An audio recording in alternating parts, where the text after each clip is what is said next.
പത്തരമാറ്റ് സീരിയലിൽ വരാൻ പോകുന്ന ഒരു അടിപൊളി എപ്പിസോഡിൻ്റെ റിവ്യൂയിലേക്ക് എല്ലാവർക്കും സ്വാഗതം. അങ്ങനെ തെറ്റായ വഴിയിലൂടെ മാത്രം പോകുന്ന ദേവയാനിയുടെ മനസ്സിലെ തെറ്റും ശരിയും മനസ്സിലാപ്പിക്കാൻ വേണ്ടിയും അനന്തപുരിയിലേക്ക് ദേവയാനിയുടെ അമ്മ വരുന്ന ഒരു അടിപൊളി എപ്പിസോഡിൻ്റെ റിവ്യൂ ആണ് പറയാൻ പോകുന്നത്.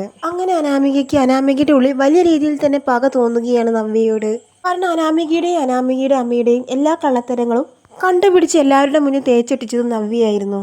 അങ്ങനെ എല്ലാവരുടെ മുന്നിൽ വെച്ച് തന്നെയും തൻ്റെ വീട്ടുകാരെയും നവ്യ മോശക്കാരിയാക്കിയില്ലേ. ആ സമയം രേവതി പറയുന്നുണ്ട്, അതേ മോളെ എത്രയും പെട്ടെന്ന് തന്നെ ചെയ്യണം. ആ നവ്യയുടെ കുഞ്ഞിനെ ഇല്ലാതാക്കണം. നവ്യയുടെ കുഞ്ഞിനെ ഇല്ലാതാക്കുമ്പോൾ അവളുടെ എല്ലാ അഹങ്കാരവും തീരുമെന്ന് അനാമികയും രേവതിയും പറയുന്നതെല്ലാം ജലജ കേട്ടിരുന്നു. എന്നാൽ ജലജ അതെല്ലാം കേട്ടതായി ഭാവിക്കാതെ നിങ്ങളുടെ കൂടെ എന്തിന് ഏതിന് സപ്പോർട്ടായി ഞാനുണ്ട് എന്ന് പറഞ്ഞുകൊണ്ട് അവിടെ നിന്ന് പോവുകയാണ്. അങ്ങനെ ജലജ പോയ സമയം നോക്കി രേവതി പറയുന്നുണ്ട്, ഒരാളെ അങ്ങ് കൊന്നു കളഞ്ഞാൽ ഈ പ്രശ്നത്തിനെല്ലാം പരിഹാരമാകും. രേവതി ഇങ്ങനെ പറയുന്നത് കേട്ട് അനാമിക ഞെട്ടിത്തെരിക്കുകയാണ്. എന്താണ് അമ്മ ഈ പറയുന്നത്? നമ്മളിതുവരെ ഒരുപാട് തട്ടിപ്പും വെട്ടിപ്പും ചതിയും എല്ലാം ചെയ്തിട്ടുണ്ട്. പക്ഷെ ഇതുവരെ ഒരു കൊലപാതകം ചെയ്തിട്ടില്ല. ഒരാളെ കൊല്ലാനൊന്നും പറ്റില്ല, അതെന്തായാലും പിടിക്കപ്പെടും. അതുകൊണ്ട് അങ്ങനെ ഒരിക്കലും ചെയ്യേണ്ട എന്നൊക്കെ അനാമിക പറയുമ്പോൾ, അങ്ങനെയൊന്നും അല്ലടി, നവ്യയുടെ വയറ്റിലുള്ള കുഞ്ഞിനെ നമുക്ക് ഇല്ലാതാക്കാം, അതിനെ അങ്ങ് നശിപ്പിച്ച് കളയാം എന്നാണ് ഞാൻ ഉദ്ദേശിച്ചത് എന്നൊക്കെ പറയും. അതെന്തായാലും ഉടനെ തന്നെ ചെയ്യണം അമ്മേ. ആ നവ്യക്ക് ഇത്തിരി അഹങ്കാരം കൂടുതലാണ്. നവ്യക്കൊരു തോന്നലുണ്ട് അവളുടെ കുഞ്ഞാണ് അനന്തപുരിയിലെ അനന്തരാവകാശി എന്ന്. ആ ഒരൊറ്റ ഉദ്ദേശം വെച്ചിട്ടാണ് അബിയും ജലജയും കൂടെ ഇല്ലാഞ്ഞിട്ട് പോലും അവൾ ഇവിടെ ചെയ്യുന്ന നാടകങ്ങൾ. അതേ മോളെ, എന്താണ് ചെയ്യേണ്ടതെന്ന് ഞാൻ പറഞ്ഞു തരാം. അതിനെല്ലാം മുന്നോടിയായി ആ ദേവിയാനി നിന്റെ കൂടെ നിൽക്കുമോ എന്ന് അറിയണം. ദേവിയാനിയുടെ സഹായം ഉണ്ടെങ്കിൽ ആ കുഞ്ഞിനെ കൊല്ലാൻ വളരെ എളുപ്പമാണ്. ജാനകിയെ എന്തെങ്കിലും കള്ളത്തരം പറഞ്ഞ് പിടിച്ചു നിർത്താം. അവൾ നിന്റെ അമ്മായിമ്മ ആയതുകൊണ്ട് തന്നെ നിന്റെ ഏത് കള്ളത്തരത്തിനും അവർ കൂടെ നിൽക്കും. ആ സമയം അനാമിക പറയുന്നുണ്ട്, അതേ അമ്മേ, അതുകൊണ്ട് എങ്ങനെയെങ്കിലും ആ ദേവിയാനിയെ സമ്മതിപ്പിച്ചിട്ടേ ഞാൻ ഇങ്ങോട്ട് വരികയുള്ളൂ എന്നൊക്കെ പറയുകയാണ് അനാമിക. എന്തായാലും ഞാൻ ആ ദേവയാനിയുടെ അടുത്തേക്ക് പോയി നോക്കട്ടെ എന്നൊക്കെ പറഞ്ഞുകൊണ്ട് അനാമിക അവിടെ നിന്ന് പോകുന്നുണ്ട്. ആ സമയം ദേവയാനി തൻ്റെ സാരികളെല്ലാം മടക്കി വെച്ചുകൊണ്ട് റൂമിൽ നിൽക്കുകയായിരിക്കും. എന്നിട്ട് വളരെയധികം ബഹുമാനത്തോടെ തന്നെ അനാമിക അങ്ങോട്ട് വന്ന് വാതിലിൻ്റെ അവിടെ നിന്നുകൊണ്ട് ചോദിക്കുന്നുണ്ട്, വല്യമ്മേ, ഞാൻ അങ്ങോട്ട് കടന്നു വന്നോട്ടെ? എന്താ മോളെ നീ ഇങ്ങനെയൊക്കെ പറയുന്നത്? ഈ റൂമിലേക്ക് വരാൻ നിനക്ക് എൻ്റെ സമ്മതം വേണോ? ഇത് നിൻ്റെയും കൂടി വീടല്ലേ, നിനക്ക് എപ്പോൾ വേണമെങ്കിലും കയറി വരാം എന്നൊക്കെ പറയുകയാണ് ദേവയാനി. അങ്ങനെയല്ലല്ലോ വല്യമ്മേ, നമ്മൾ മറ്റുള്ളവരുടെ റൂമിലേക്ക് കയറി ചെല്ലാൻ അവരുടെ അനുവാദം വേണ്ടേ എന്നൊക്കെ പറയുകയാണ്. എന്നാൽ അനാമിക ഇങ്ങനെയെല്ലാം പറയുന്നത് കേട്ട് ദേവയാനിക്കാണെങ്കിൽ വളരെ സന്തോഷമാവുകയാണ്. എന്നാൽ അച്ചടക്കമുള്ള മരുമകൾ, ഇങ്ങനെയൊരു മരുമകളെയല്ലേ ഞാൻ ആഗ്രഹിച്ചത് എന്നൊക്കെ ചിന്തിക്കുകയാണ്. ഇതിന് ദേവയാനി അനാമികയെ അകത്തേക്ക് വിളിക്കുന്നുണ്ട്. മോൾ ഇങ്ങോട്ട് വാ, എന്ത് കാര്യമാണെങ്കിൽ മോൾ പറഞ്ഞോളൂ എന്നൊക്കെ പറയുന്നുണ്ട്. അത് വല്യമ്മേ, ഞാനൊരു കാര്യം പറയാൻ വേണ്ടി വന്നതാണെന്ന് പറയും. എന്താ മോളെ ഇത്? ഈ വല്യമ്മയോട് ഒരു കാര്യം പറയാൻ വേണ്ടി നിനക്ക് മുഖവരിയുടെ ആവശ്യമുണ്ടോ? എന്ത് വേണമെങ്കിലും പറഞ്ഞോ എന്നൊക്കെ പറയുന്നുണ്ട്. ആ സമയം അനാമിക പറയുന്നുണ്ട്, അത് വല്യമ്മേ, എൻ്റെ കാര്യം എനിക്ക് വല്യമ്മയോട് മാത്രമേ പറയാനുള്ളൂ. എനിക്ക് ശരിക്കും ഒരു ഭർത്താവ് പോലുമില്ല. എൻ്റെ ഭർത്താവിന് എന്നോടൊരു ഇഷ്ടവുമില്ലല്ലോ. അതുകൊണ്ട് എനിക്ക് അയാളോട് എല്ലാ കാര്യവും പറയാൻ പറ്റില്ല. അയാൾക്ക് ഇപ്പോഴും ഇഷ്ടം ആ മൊട്ടച്ചിയോടാണ് എന്നൊക്കെ അനാമിക പറയുന്ന സമയത്ത്, എന്താ മോളെ നീ ഇങ്ങനെയൊക്കെ പറയുന്നത്? വിവാഹം കഴിഞ്ഞതിന് ശേഷം അവൻ ഒരിക്കലും ഇങ്ങനെ ചെയ്യില്ല. മോളോട് അവൻ എന്തെങ്കിലും പറഞ്ഞോ എന്നൊക്കെ ദേവയാനി ചോദിക്കുമ്പോൾ, അങ്ങനെയൊന്നും അനി ഇതുവരെ പറഞ്ഞിട്ടില്ല. പക്ഷെ ആ രീതിയിലാണ് അനി എന്നോട് പെരുമാറുന്നത്. അവൻ എന്നോട് ഒരു താല്പര്യമില്ല എന്നൊക്കെ അനാമിക പറയുമ്പോൾ, ഞങ്ങൾ രണ്ടുപേരും വേറെയാണ് കിടക്കുന്നത് എന്നൊക്കെ അനാമിക പറയുമ്പോൾ ദേവയാനി അങ്ങ് ഷോക്കഡാവും. എന്താ മോളെ, നീ എന്താണ് ഇങ്ങനെയൊക്കെ പറയുന്നത്? എനിക്ക് വിശ്വസിക്കാൻ പറ്റുന്നില്ല. അവൻ എന്നോട് ഒട്ടും സ്നേഹമില്ല. എനിക്ക് അവനോട് അതുപോലെ തന്നെ ആവുന്നൊരവസ്ഥയിലേക്കാണ് പോകുന്നത്. എന്നെ ഒട്ടും ഉൾക്കൊള്ളാൻ അവനും കഴിയുന്നില്ല. പരസ്പരം ഇഷ്ടമില്ലാതെ ദാമ്പത്യ ജീവിതം മുന്നോട്ട് കൊണ്ടുപോകുന്നതിന് അർത്ഥമില്ലല്ലോ. ഇങ്ങനെ മനസ്സുകൾ തമ്മിൽ ഒട്ടും ചേർച്ചയില്ലാതെ ഒന്നിച്ച് ജീവിച്ചിട്ട് കാര്യമുണ്ടോ എന്നൊക്കെ അനാമിക പറയുമ്പോൾ, അതേ മോളെ, അത് നീ പറഞ്ഞത് ശരിയാണ്. അല്ലേ, ഞാനിപ്പോൾ വന്നത് ഒരു കാര്യം പറയാൻ വേണ്ടിയാണ്. എന്തോ കുറച്ച് നാളുകളായി എൻ്റെ മനസ്സിൽ ഒരു പേടി വന്നു തുടങ്ങിയിട്ടുണ്ട്. എന്താ മോളെ, എന്താ നിനക്കിങ്ങനെ ഭയം തോന്നുക എന്ന് ദേവയാനി ചോദിക്കുന്ന സമയത്ത്, അല്ലേ, എല്ലാവരുടെ മുന്നിൽ വെച്ച് എത്ര നൈസായിട്ടാണ് ആ നവ്യ എന്നെ കള്ളിയാക്കാൻ ശ്രമിച്ചത്. ആ സമയം ദേവയാനി ചോദിക്കുന്നുണ്ട്, മോളെ, നിന്നെ ആര് കള്ളിയാക്കി? എപ്പോൾ കള്ളിയാക്കി? അത് വല്യമ്മേ, ആ നവ്യ പായസത്തിൽ എന്തോ കലക്കിയിട്ടാണ് എൻ്റെ അച്ഛന് അമ്മയ്ക്ക് എനിക്കൊക്കെ തന്നത്. അവൾ അത് ചെയ്തിട്ടില്ല എന്ന് എത്ര നൈസായിട്ടാണ് പറഞ്ഞത്. എന്നിട്ട് എല്ലാവരുടെ മുന്നിൽ വെച്ച് അവൾ എന്നെ കള്ളിയാക്കാൻ ശ്രമിച്ചു. എന്നിട്ട് അതും പോരായിട്ട് ഇന്നും നഷ്ടപ്പെട്ട മാലയുടെ കണക്കൊക്കെ അവൾ ചോദിക്കുന്നു. ആ മാല നഷ്ടപ്പെട്ടത് എൻ്റെ കയ്യിൽ വെച്ചല്ലേ, അതുകൊണ്ട് അവൾ എന്നെ കള്ളിയാക്കുന്നത് പോലെ എനിക്ക് തോന്നി. അവളുടെ സംസാരം കേട്ടിട്ട് ഞാൻ കള്ളിയായതുപോലെ തല കുനിച്ച് നിൽക്കുകയായിരുന്നു. സമയം ദേവയാനി പറയുന്നുണ്ട്, എന്തൊക്കെയാ മോളെ ഈ പറയുന്നത്? മോൾക്ക് അങ്ങനെ തോന്നിയോ? പക്ഷേ അവിടെ കേട്ട് നിൽക്കുന്നത് ഞങ്ങൾക്കൊന്നും അങ്ങനെ തോന്നിയിട്ടില്ലല്ലോ. അവൾ തെറ്റ് ചെയ്തിട്ടില്ല എന്ന് അവൾ തുറന്നു പറഞ്ഞു. അത് നിന്നെ കുറ്റപ്പെടുത്താനൊന്നും പറ്റില്ലല്ലോ. അപ്പോൾ അനാമിക പറയുന്നുണ്ട്, അവൾക്ക് നല്ലോണം സംസാരിക്കാനുള്ള കഴിവുണ്ട്, പക്ഷേ എനിക്കതില്ല. എനിക്കെന്തോ അവൾ എപ്പോഴും ഇടിച്ചു താഴ്ത്തി സംസാരിക്കുന്നത് കാണുമ്പോൾ എനിക്കെന്തോ ഒറ്റപ്പെടൽ തോന്നുന്നു. അവൾമാർക്കാണെങ്കിൽ കൂടെ നിൽക്കാൻ മുത്തശ്ശനും മുത്തശ്ശി അങ്ങനെ എല്ലാവരും ഉണ്ട്. എൻ്റെ കൂടെ നിൽക്കാൻ അമ്മയും വല്യമ്മയും മാത്രമേ ഉള്ളൂ. അതുകൊണ്ടാണ് ഞാൻ എൻ്റെ സങ്കടങ്ങളെല്ലാം വല്യമ്മയുടെ അടുത്ത് വന്ന് പറയുന്നത് എന്ന് പറയുകയാണ് അനാമിക. ആ സമയം ദേവയാനി പറയുന്നുണ്ട്, എന്താ മോളെ, എന്താ മോൾക്ക് ഇത്രമാത്രം പ്രശ്നമുണ്ടായത്? ആ വിഷയമല്ലേ, ആ വിഷയം മോൾ അങ്ങ് വിട്ടേക്ക്. ഇനി അവൾ അങ്ങനെ എന്തെങ്കിലും പറഞ്ഞിട്ടുണ്ടെങ്കിൽ അപ്പോൾ ഞാൻ കാണിച്ചു കൊടുക്കുക എന്നൊക്കെ പറയുകയാണ് ദേവയാനി. അനാമിക മോളെ, ഞാനൊരു കാര്യം പറയാൻ മറന്നു. എൻ്റെ മരുമകളായി ഇങ്ങോട്ട് വരുന്ന എനിക്ക് ഇഷ്ടപ്പെട്ട മരുമകൾക്ക് ഞാൻ കുറച്ച് സാരി എടുത്തു വെച്ചിരുന്നു. അതുകൊണ്ട് ഞാൻ ഏറ്റവും ഇഷ്ടപ്പെടുന്ന മരുമകൾ മോളായതുകൊണ്ട് ആ സാരിയെല്ലാം മോൾക്ക് തന്നെ തരാം എന്ന് പറഞ്ഞുകൊണ്ട് ദേവയാനി അലമാര തുറക്കുകയാണ്. സമയം ആ സാരിയെല്ലാം കാണാൻ വേണ്ടിയിട്ട് അനാമികയാണെങ്കിൽ ആകാംക്ഷയോടെ തന്നെ നോക്കി നിൽക്കുന്നുണ്ട്. പിന്നെ ആ സാരിയെല്ലാം ദേവയാനി എടുക്കുന്ന സമയത്ത് അനാമിക എന്നെ ചിന്തിക്കുകയാണ്, അതിൽ കൂടി ഈ തള്ളച്ചിക്ക് കുറച്ച് സ്വർണം കൂടി എടുത്തു തന്നിരുന്നെങ്കിൽ വളരെ നന്നായിരുന്നു എന്നൊക്കെ ചിന്തിക്കുകയാണ്. അങ്ങനെ വളരെ സന്തോഷത്തോടെ ദേവയാനി അനാമികയ്ക്ക് ആ സാരിയെല്ലാം സമ്മാനിക്കുന്ന സമയത്ത് അനാമികയ്ക്കാണെങ്കിൽ ആ സാരി ഒട്ടും ഇഷ്ടമാവില്ല. അത് വല്യമ്മ, ഈ സാരിയെല്ലാം ഓൾഡ് ഫാഷനുള്ള സാരികളല്ലേ, ഇപ്പോഴത്തെ പെൺകുട്ടികൾ ഇങ്ങനത്തെ സാരി ഒന്നും എടുക്കില്ല എന്നൊക്കെ അനാമിക പറയുന്ന സമയത്ത് ദേവയാനിയുടെ മുഖം അങ്ങ് മാറും. എന്താ മോളെ നീ ഇങ്ങനെയൊക്കെ പറയുന്നത്, നിനക്ക് ഈ സാരി ഇഷ്ടമായില്ലേ എന്നൊക്കെ. ഈ സാരികളെല്ലാം ഞാൻ എൻ്റെ മരുമകൾക്ക് വളരെ ഇഷ്ടത്തോടെ തന്നെ കരുതി വെച്ചതായിരുന്നു. പണ്ടൊക്കെ ആദർശിൻ്റെ കൂടെ ഞാൻ ഓരോ വഴിക്ക് പോകുന്ന സമയത്ത് വളരെ ഇഷ്ടത്തോടെ തന്നെ കരുതി വെച്ച സാരികളായിരുന്നു ഇത്. എൻ്റെ മരുമകളായി ഇവിടേക്ക് കയറി വരുന്നവൾ ഈ സാരി എടുത്ത് കാണണമെന്ന് എനിക്ക് അതിയായ ആഗ്രഹമുണ്ടായിരുന്നു. അതുകൊണ്ട് തന്നെ ഞാൻ വളരെ ഇഷ്ടത്തോട് വാങ്ങിയ സാരികളായിരുന്നു ഇതൊക്കെ.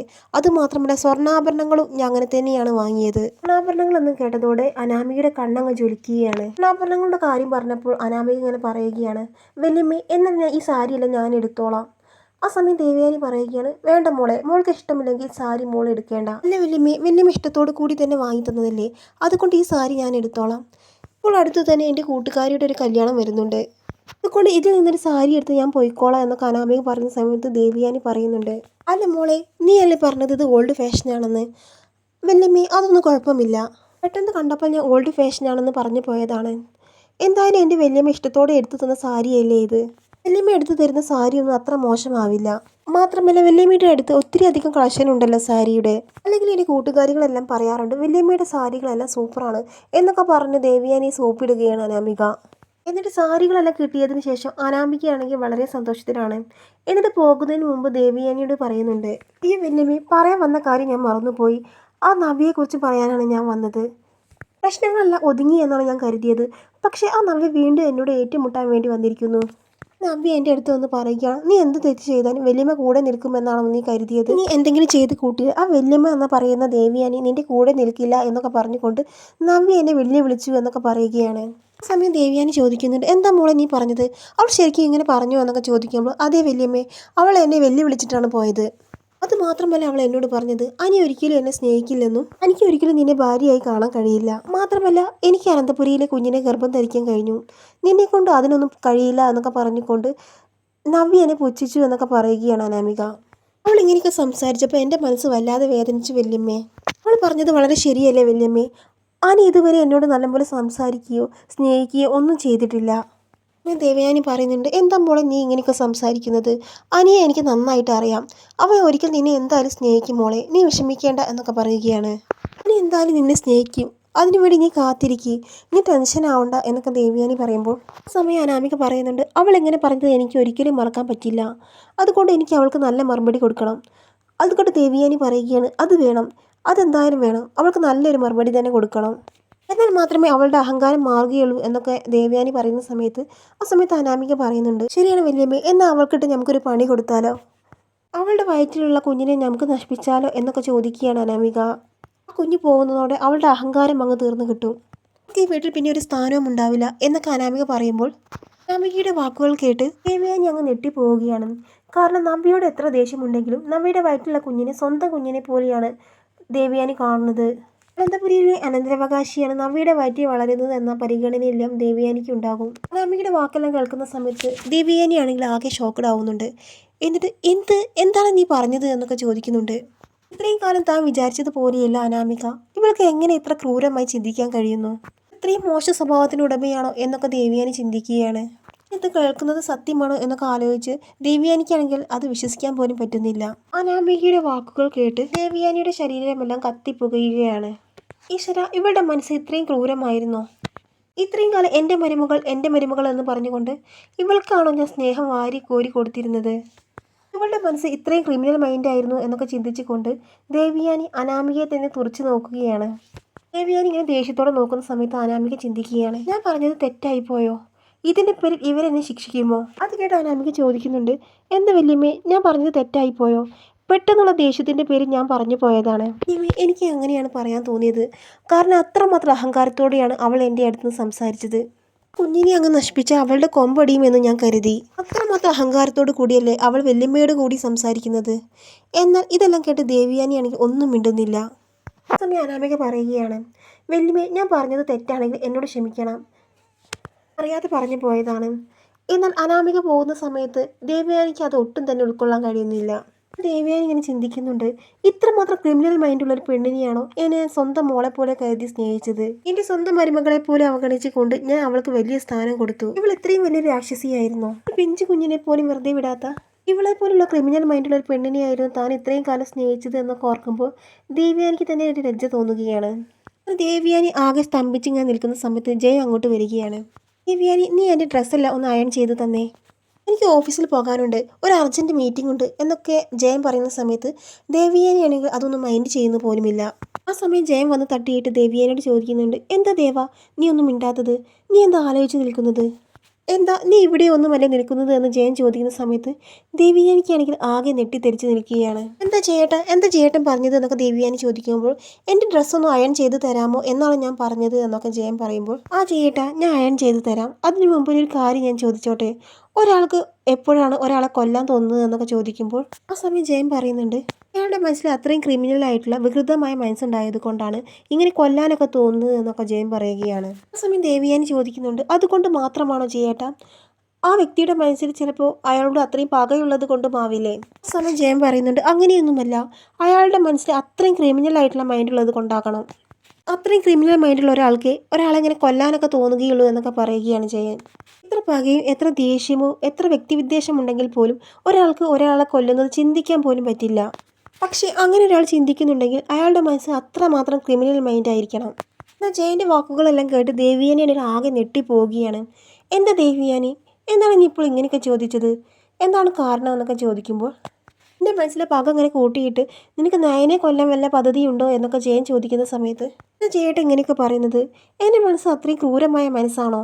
ആ സമയം ജയൻ പറയുന്നുണ്ട്, ഇത്രയും കാലം ഞാൻ അങ്ങനെയൊന്നും ചിന്തിച്ചിട്ടില്ല. എന്നാൽ ഇപ്പോൾ നിൻ്റെ സ്വഭാവം കണ്ടിട്ട് നിനക്ക് അങ്ങനെയൊക്കെ തോന്നാൻ സാധ്യതയുണ്ട്. നമ്മളോട് നീ ഇങ്ങനെ ക്രൂരമായി സംസാരിക്കുന്ന സമയത്ത് നിന്നെ സൈക്കാട്രിസ്റ്റിനെ കാണിച്ചാലോ വരെ ഞാൻ ചിന്തിച്ചിട്ടുണ്ട്. എന്നാൽ ജയൻ്റെ വാക്കുകളെല്ലാം കേട്ടിട്ട് ദേവയാനി എനിക്ക് ആകെ ഷോക്കഡായിരുന്നു. അനാമി ഇത്രയും മോശം സ്വഭാവമുള്ളവളായിരുന്നോ?